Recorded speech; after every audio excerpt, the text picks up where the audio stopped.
Konnichiwa, j'espère que vous allez bien. Aujourd'hui, on se retrouve dans une nouvelle vidéo. Unboxing de katana. Et oui, aujourd'hui, ça fait longtemps qu'on n'avait pas unboxé de katana sur la chaîne. Donc, en voici un deuxième. Pour la petite anecdote, j'ai acheté ce katana. Donc, j'ai pas dit, c'est le katana de Gyu Tomioka de Demon Slayer. Je l'ai acheté à la Japan Expo 2024. On est en décembre 2025. Mieux vaut tard que jamais, j'ai envie de vous dire. Donc, 1 an et demi plus tard, j'unbox enfin ce katana. Oui, bon, j'ai plusieurs excuses du fait que je l'ouvre seulement maintenant. Mais le voici, on va l'ouvrir tout de suite. Alors, le voici, hop là.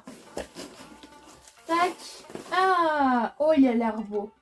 Oh, il a l'air quali. Il a l'air quali. Voilà, il se présente comme ceci. Hop. Alors. Hop là. Tac. Ah, déjà, rien que là. Oh là là, il a l'air beau. Oh, qu'il a l'air quali. Bien plus quali que le katana de Zoro que j'ai ouvert dans la dernière vidéo katana. Alors, il y a plusieurs plastiques, il est bien protégé. Oh là là. Regardez-moi juste comme ça. Il est lourd, hein, mine de rien. Il me semble que c'est une lame en bois. Voilà, regardez-moi ça. Il est lourd. Il est lourd. Il est lourd. Ouais, c'est ça. C'est une lame en bois. Tadam! Je vous montre un peu de loin, je vais vous montrer de plus près. Regardez-moi cette beauté! Oh, qu'est-ce qu'il est beau! La lame en bois est de bien meilleure qualité que la lame en latex du katana de Zoro. J'avais un autre katana avec une lame en métal. C'est aussi quali que la lame en métal. Je vais vous montrer plus en détail ce magnifique katana. Je vais vous montrer un peu plus en détail ce magnifique katana. Regardez-moi cette beauté. Regardez-moi. Donc déjà, c'est pas du plastique. Voilà, hein, c'est du tissu. Voilà. On a un joli petit détail à ce niveau-là. Voilà, regardez-moi ça comme c'est beau.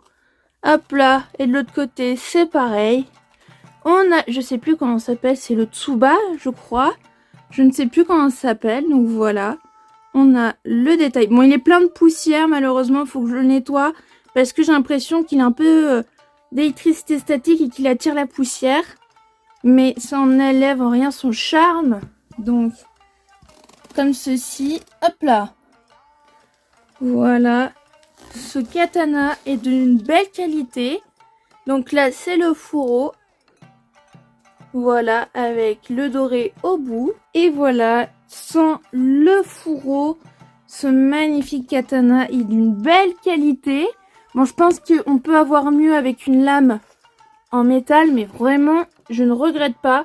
Je l'ai payé entre 25 et 35 € à la Japan Expo. Donc, un petit peu moins cher que sur Internet, mais il est de très bonne qualité. Regardez-moi aussi les détails à ce niveau-là. Vraiment fidèle au manga. Et avec les écritures à la japonaise qu'il y a sur son katana, c'est en argenté que c'est écrit. Voilà, et donc on a du noir, du bleu et de l'argenté. Et franchement, regardez-moi ceci. Voilà, il est magnifique et la finition au bout de la lame elle est magnifique. Parce que mon katana en latex était très mal fini sur la pointe. Et donc je répète, la lame est en bois et elle est vraiment quali. Elle est très bien faite. Donc je vous montre un peu de l'autre côté. Voilà. Vraiment, je ne regrette pas ce katana. J'ai hésité avec celui de Muishiro. J'ai pris celui-là parce que il était un peu plus coloré. Que celui de Muishiro, il est juste noir et argenté. Donc j'ai pris celui-là pour avoir un peu plus de couleur.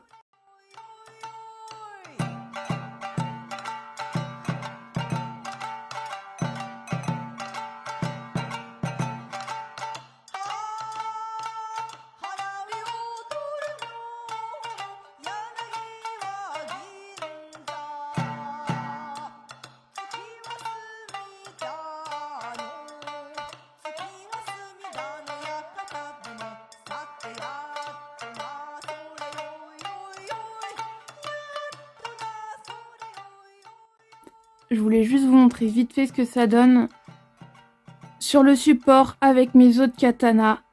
Bon, si jamais ça vous intéresse, le katana rouge, le katana Zendai Kisetsu 2 €, je le mets en vente sur Vinted et Le Bon Coin si jamais ça vous intéresse. Parce que j'aimerais acheter d'autres katanas. Et celui-ci, c'est celui qui m'attire le moins, qui me plaît le moins parmi ceux que j'ai et que je veux.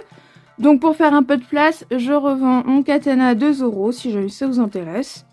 Et bref, regardez comme ça rend bien, je suis trop contente. Le katana de Gyu est en adéquation avec mon katana blanc, qui appartient pas à un personnage de manga mais que je trouvais très très beau. Je vous montre juste, il est tellement agréable à sortir et à rentrer, regardez-moi ça. La badassitude de ce katana, j'adore faire ça, c'est trop beau. Ah, je suis trop contente, il est trop beau, je suis trop contente. Ce katana est juste magnifique. Il y a plus beau, je sais.